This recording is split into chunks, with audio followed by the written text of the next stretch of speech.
Hello students, good morning. कैसे हैं आप सब? आई होप अच्छे ही होंगे। कल की क्लास कैसे लगी आपको? और कल की क्लास में आप लोगों को मैंने बताया था concept of oops, object oriented programming और उसके 7 फीचर्स के बारे में बताया था। तो आई होप कि आपने उसको पढ़ा होगा और लिखा भी होगा। मैंने कहा था कि आप लिखते चलिएगा, कॉपी में नोट डाउन करते चलिएगा, तो आप सबने किया होगा। उम्मीद तो यही है, पता नहीं। लेकिन एक चीज़ अभी आपको हम और बताना चाहेंगे क्लियरली कि ये वीडियो जो है एपीएस के पीजीडीसी और बीसीए के स्टूडेंट्स को ध्यान में रखते हुए बनाया गया। हालांकि सारे स्टूडेंट्स इसको देख सकते हैं, कॉन्सेप्ट वही है, सारी चीज़ें वही हैं। हाँ, बट एक चीज़ है कि जो बीसीए वाले अगर ये सोचे कि स्पीड में कोई चीज़ पढ़ा देंगे तो उससे थोड़ा सा हम स्लो ही चलने वाले हैं, क्योंकि जो भी वीडियो देखेगा तो मेरी इस बात को ज़रूर समझेगा कि क्या है, एपीएस के बच्चे हैं और पीजीडीसी, मेन पीजीडीसी के बच्चों को इतना अगर प्रोग्रामिंग एक ही दिन में हम कवर करवाने की कोशिश करेंगे तो कवर कभी नहीं कर पाएंगे, वो चीज़ समझ नहीं पाएंगे। इसलिए हम धीरे धीरे चलेंगे, एक एक स्टेप बढ़ेंगे आगे, ताकि उनको हर एक चीज़ें आराम से समझ में आ जाए। और हाँ, एक चीज़ और कि जब भी मैं वीडियो बनाऊंगी उसमें कुछ अपनी तरफ से मैं ऐसा एनवायरनमेंट के थ्रू समझाने का प्रयास करूंगी ताकि आपको समझ में आ पाए कि है क्या उन चीज़ों का मतलब। तो क्या है कि अब आप लोग पढ़िए सब चीज़ें और सीखिए, और वीडियो अच्छा लगे तो वीडियो लाइक करिएगा, कमेंट करिएगा, चैनल को सब्सक्राइब करिएगा। हमें यकीन है कि आपको ज़रूर अच्छा लगेगा, हमारी वीडियो आपको अच्छी लगने वाली है और इंटरेस्टिंग लगने वाली। सबसे बड़ी बात ये है, क्योंकि प्रोग्रामिंग की कोई भी भाषा ना रहते हुए भी आपको पूरी प्रोग्रामिंग सिखाने की गारंटी हम देते हैं कि आपको एक एक चीज़ समझ में आएगी और अच्छा भी लगेगा। ठीक, तो चलिए स्टार्ट करते हैं। तो कल की क्लास जो थी वो बेसिक कॉन्सेप्ट ऑफ ऊप्स था और ऊप्स के 7 फीचर्स थे। वो 7 फीचर्स में पहले ही 2 फीचर्स थे, क्लास एंड ऑब्जेक्ट, जो सबसे इम्पॉर्टेंट फीचर्स है ऊप्स के लिए या किसी भी प्रोग्रामिंग लैंग्वेज के लिए, जो कि ऊप्स को फॉलो करती हैं।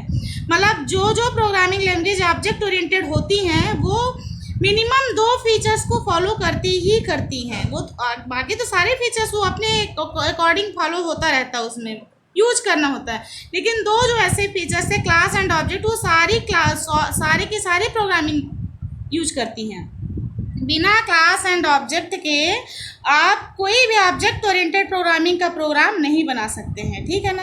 तो आपको सबसे इम्पॉर्टेंट है कि क्लास एंड ऑब्जेक्ट सबसे पहले समझो, देन उसके बाद जैसे जैसे टॉपिक आते जाएंगे आपको सारे फीचर्स क्लियर होते जाएंगे और बनने लगेंगे आपसे, तो पेशेंस रखिएगा।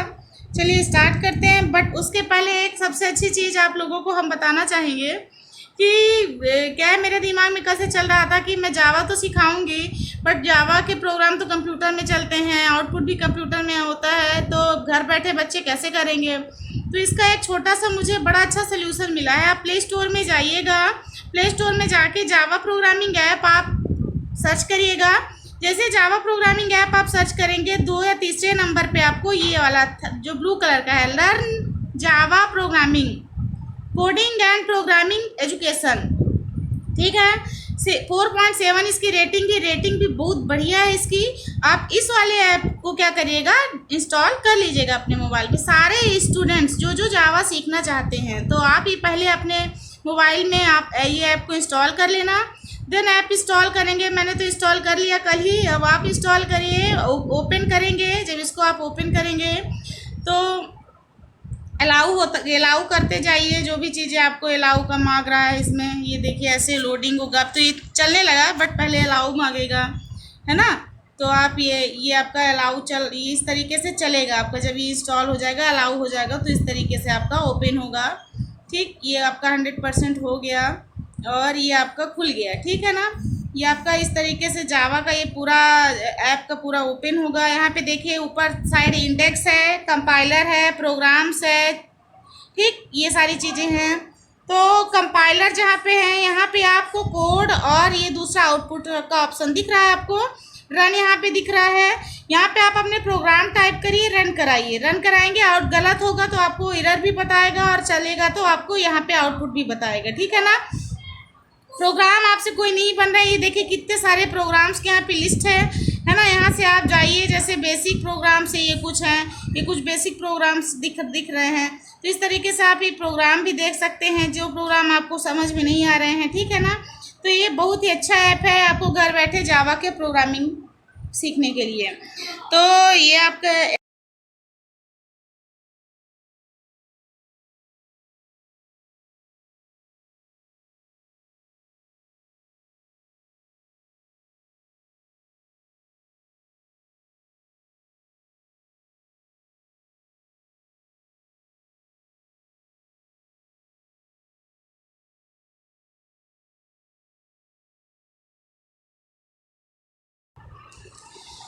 स्टूडेंट्स, आपकी पीडीएफ ओपन हो चुकी है और पीडीएफ में आपका ये था बेसिक कॉन्सेप्ट और आपका क्लियर हो चुका था, ठीक है ना। अब आपका बेनिफिट ऑफ हुक्स वही एडवांटेज आज क्लियर कर देंगे। और आपका जो बेसिक कॉन्सेप्ट में जो 7 फीचर्स थे, आपके 7 फीचर्स में दो जो मेन इंपॉर्टेंट फीचर्स है क्लास एंड ऑब्जेक्ट, आज उसको कवर कर देंगे। तो अब आप देखिए, क्लास एंड ऑब्जेक्ट पहले आप पढ़ लीजिएगा और इसको नोट डाउन कर लीजिएगा, ठीक है ना। अब देखिए क्या है क्लास के बारे में। क्लास एक यूजर डिफाइंड डेटा टाइप है जो डेटा और कोड को कंटेन करता है जो कि ऑब्जेक्ट द्वारा यूज किया जाता है। क्लास एक स्ट्रक्चर की तरह भी है जो कि ऑब्जेक्ट की वर्किंग को डिफाइन करता है। क्लास को क्रिएट करने के बाद उसके कई ऑब्जेक्ट बनाए जा सकते हैं, ठीक। तो इस प्रकार क्लास एक ही प्रकार के ऑब्जेक्ट का कलेक्शन है। तो आप क्या मतलब इसका मीन्स क्या है। अब देखिए, क्लास, आप भी क्लास जाते हो, किसी कॉलेज में पढ़ रहे हो, क्लास ज्वाइन किए हो। अब वहाँ से आप समझिएगा क्लास का मतलब, क्लास है चारों तरफ से बाइंड है, बंधी, ठीक है ना। क्लास के अंदर कुर्सी टेबल लगी हुई है, आप जाके बैठ गए, आपके क्लास टीचर आए, आपको पढ़ाना शुरू कर दिए, क्लास आपकी गेट आपके क्लास का बंद, ठीक। अब आप क्लास के अंदर कई सारे मेंबर्स हो, है ना, मेंबर हुआ। तो पहली चीज़ क्या हुआ कि कई सारे डेटा मेंबर्स का कलेक्शन, मतलब क्लास कई सारे मेंबर्स का कलेक्शन है। देन उसके बाद चाहे तो कोड बोलो या तो फंक्शन बोलो, कि डेटा मेंबर और कोड या फंक्शन, कोड बोलो या फंक्शन बोलो, सेम चीज़ें हैं। तो आप यहाँ पे इस तरीके से लिख सकते हैं, क्लास एक यूजर डिफाइंड डेटा टाइप है जो कि डेटा मेंबर और फंक्शंस का कलेक्शन है। अब देखिएगा, कई सारे मेंबर्स हैं क्लास के अंदर ही, उनके अलग अलग फीचर्स और प्रॉपर्टीज़ हैं, ये आप भी मानते हो। सारे क्लास के जो मेंबर्स हैं वो अलग अलग अपनी फीचर्स और अपनी प्रॉपर्टीज़ रखते हैं। सबसे इम्पॉर्टेंट चीज़, जितने मेंबर्स हैं उन मेंबर्स के पास अपने कुछ के फंक्शंस होंगे। मेंबर्स के थ्रू ही आपको फंक्शन कराना है। जो फंक्शन आपका है उसमें यूज भी मेंबर का ही होगा। अब फंक्शन से मतलब कैसे, जैसे मान लो किसी को अच्छा आर्ट है पेंटिंग करने का, उसका फंक्शन है ये कि वो अच्छी पेंटिंग कर लेता है, ठीक है ना। अब किसी को अच्छा है सिंगिंग करने का, उसका ये फंक्शन, उसका ये फीचर से वो सिंगिंग कर लेता है, ठीक। किसी को और किसी चीज़ का उसका फंक्शन है। तो कॉन्सेप्ट यहाँ से क्लियर हो रहा है कि क्लास डेटा मेंबर्स और फंक्शंस का कलेक्शन है। फंक्शन है जो मेंबर्स के पास फंक्शन, वो तो क्लास के ही हुए ना, क्लास के बाहर तो नहीं है। तो फंक्शन वही हुआ कि क्लास डेटा मेंबर्स और फंक्शन का कलेक्शन हुआ। अब दूसरी चीज़ कि क्लास के जो डेटा मेंबर्स हैं या फंक्शन है वो क्लास के बाहर अपने से एक्सेस नहीं हो सकते। उनको क्लास के बाहर कौन एक्सेस करता है, ऑब्जेक्ट एक्सेस करता है। ऑब्जेक्ट का क्या है, बेसिक रन टाइम एंटिटी है। ऑब्जेक्ट कुछ भी हो सकता है, होल ऑफ द वर्ड में कुछ भी ऑब्जेक्ट है। ऑब्जेक्ट को क्लास के वेरिएबल्स कहते हैं जो कि क्लास को एग्जीक्यूट करता है और क्लास में उपलब्ध मेथड का यूज कर डेटा को प्रोसेस करता है, ठीक है, वो एक्सेस करता है। दैट मीन्स क्लास के अंदर के जो भी मेंबर्स हैं और फंक्शन है वो क्लास के बाहर कैसे एक्सेस होंगे, ऑब्जेक्ट की मदद से ही। देखिए, क्लास टीचर है, क्लास टीचर को आप अपना ऑब्जेक्ट समझ सकते हो। क्लास टीचर है, क्लास टीचर की ही हेल्प से क्लास के अंदर का कोई भी मेंबर या कोई भी उस मेंबर का जो फंक्शन है क्लास के बाहर एक्सेस हो सकता है। बिना क्लास टीचर के परमिशन के आप बाहर जा सकते हो, नहीं जा सकते, ठीक है ना। क्लास का टीचर ही आपको क्लास के बाहर एक्सेस कर सकता है जब तक क्लास चल रही है, ठीक। तो इस तरीके से आप समझ सकते हो कि जो ऑब्जेक्ट है वो क्लास के मेंबर्स को या क्लास के फंक्शन को क्लास के बाहर एक्सेस कर सकता है, ऑब्जेक्ट के अलावा कोई नहीं। तो ये चीज़ क्लियर हुई आपकी। तो दोनों कॉन्सेप्ट आपके अब हमको लगता है कि क्लियर हो जाएंगे अच्छे से। तो आप पढ़िए क्लास और ऑब्जेक्ट को, फिर आप जब एग्ज़ाम में लिखोगे क्लास एंड ऑब्जेक्ट के बारे में, है ना, तो उसके बाद आपको एक एग्जाम्पल भी बनाना पड़ेगा। तो देखिए यहाँ पे आपका जावा का एक एग्जाम्पल बनाना पड़ेगा। क्लास हेलो बनाया है, ठीक। तो अभी आप क्या करिए कि आप इस प्रोग्राम को टाइप करिएगा और इसका आउटपुट आप देखिएगा। जहाँ पे अगर आपको एरर आए तो मुझे कमेंट करिएगा, बताइएगा। और जो मुझसे रिलेटेड स्टूडेंट्स है वो मेरे व्हाट्सएप नंबर पे मुझे स्क्रीनशॉट भेज सकते हैं रन का, आउटपुट का और प्रोग्राम का। तो यहाँ पे देखिए क्लास बनी है हेलो। ये क्लास का नाम क्या है? आपका हेलो नाम है। अब यहाँ पे आपको भी पता है कि किसी भी प्रोग्रामिंग लैंग्वेज का सबसे इम्पॉर्टेंट पार्ट होता है उसका मेन फंक्शन। आपको फर्स्ट पीजीडीसीए में भी सी प्रोग्रामिंग आपने पढ़ा है और बीसीए वाले भी जानते आ रहे हैं, तो ये बताने की जरूरत नहीं है। प्रोग्रामिंग लैंग्वेज में सबसे इम्पॉर्टेंट पार्ट है मेन फंक्शन। मतलब मेन फंक्शन के अंदर ही कोई काम हो सकता है, ठीक है ना। तो यहाँ पे मेन फंक्शन लिया। मेन फंक्शन कैसे हम बनाते हैं जावा में?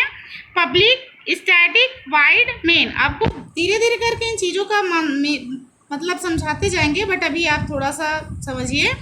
स्ट्रिंग ARGS, अब इसमें कैपिटल और स्मॉल लेटर को कल की क्लास में हमने बताया था कि जावा एक केस सेंसिटिव लैंग्वेज है। केस सेंसिटिव का मतलब होता है स्मॉल लेटर का अलग मीनिंग होता है, कैपिटल लेटर का अलग मीनिंग। मतलब स्मॉल ए का अलग मीनिंग हुआ, कैपिटल ए का अलग मीनिंग हुआ। तो आप ये जरूर ध्यान रखिएगा, जहाँ पे आपको कैपिटल लेटर है जावा में वहाँ आप कैपिटल लेटर यूज करिए, जहाँ स्मॉल लेटर है वहाँ स्मॉल लेटर यूज करिए। आप गड़बड़ी मत कर देना स्मॉल की जगह कैपिटल।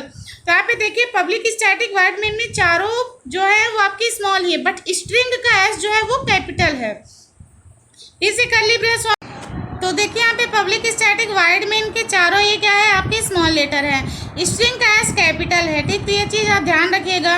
इंट लिया आई, इंट आई। यहाँ पे देखिए हम जब सी में आप पढ़े हो कि इंट आई के आपका वेरिएबल डिक्लेरेशन है, मतलब इंट डेटा टाइप है और आई उसका वेरिएबल है।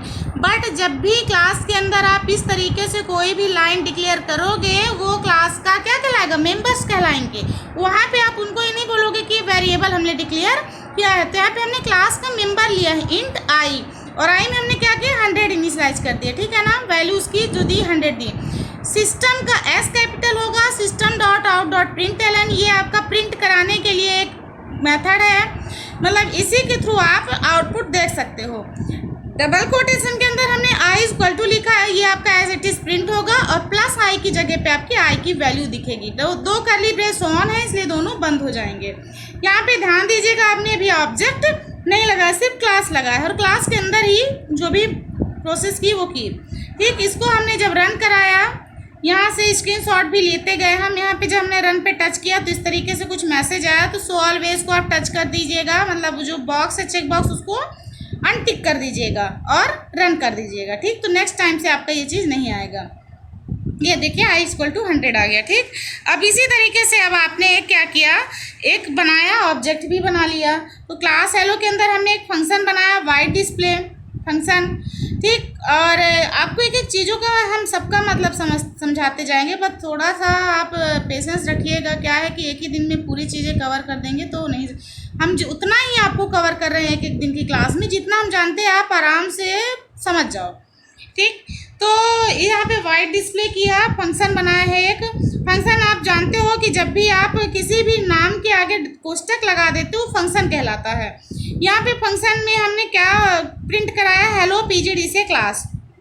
फंक्शन बंद किया, मेन फंक्शन लगाया। मेन फंक्शन के अंदर देखिए क्लास लिया, हेलो दिखाया, हेलो के साथ एच दिख रहा है। तो जब भी हम क्लास का ऑब्जेक्ट बनाते हैं तो कैसे बनाते हैं? पहले क्लास नेम लेते हैं, क्लास नेम के बाद स्पेस देके ऑब्जेक्ट का नाम देते हैं जो ऑब्जेक्ट आप बना रहे हो। क्लास नेम हेलो है, स्पेस दिया, ऑब्जेक्ट का नाम दिया H is equal to new hello. तो एक ऑब्जेक्ट कैसे डिक्लेयर करते हैं, हम कैसे बनाते हैं? Class name object name is equal to new class name, that means class name hello, object name H is equal to new hello class name, ठीक। ये आपका बन गया क्या? ऑब्जेक्ट। अब ऑब्जेक्ट के थ्रू ही हम क्लास के अंदर के फंक्शन को क्लास के बाहर एक्सेस करेंगे डॉट के द्वारा। एच डॉट डिस्प्ले किया है, देन अब आपके मेन फंक्शन के अंदर ऑब्जेक्ट का यूज करते हुए हमने क्लास के फंक्शन को एक्सेस कर लिया, ठीक। अब यहाँ पे जब आप इसको रन कराओगे तो रन कराने के बाद हेलो पीजीडीसीए क्लास दिखेगी, ठीक है ना। तो ये अब आपका हो गया है। और अब आपका आता है एडवांटेज ऑफ ऊप्स। तो आप एडवांटेज ऑफ ऊप्स अपने कॉपी में नोट डाउन कर लीजिएगा, लिख लीजिएगा। आपको धीरे धीरे ऊप्स के एडवांटेज समझ में आ जाएंगे। एक दो एडवांटेज अभी सुनते चलिए। पहले क्या है एडवांटेज की, क्या वो ऑब्जेक्ट ओरिएंटेड प्रोग्रामिंग लैंग्वेज एक मतलब हाई लेवल प्रोग्रामिंग लैंग्वेज है। इसमें प्रोग्राम्स की कोडिंग करना आसान है, ठीक है ना। इसमें क्या है 7 फीचर्स फॉलो करता है। उन 7 फीचर्स का यूज करके प्रोग्राम को आसानी से बना सकते हैं, ठीक। हम एक क्लास में कई सारे ऑब्जेक्ट का यूज करके क्लास के फंक्शंस को या मेंबर्स को एक्सेस कर सकते हैं, ठीक है ना। और यहाँ पे धीरे धीरे जो आपके और भी फीचर्स वही हैं, फीचर्स का ही यूज करते हुए एडवांटेज बने हैं। तो और भी जो फीचर्स हैं उन फीचर्स के बेस पे, जैसे इनहेरिटेंस है, तो इनहेरिटेंस का यूज करके प्रोग्रामर बार बार एक जैसी कोडिंग लिखने से बच जाता है। इन सबका आपको हम धीरे से सबका मतलब समझा देंगे, बट भी आप इसका PDF हम आपको लिंक में दे देंगे, आप इसको नोट डाउन कर लीजिएगा, ठीक। ज़्यादा समझा देंगे कोई मतलब नहीं है ना।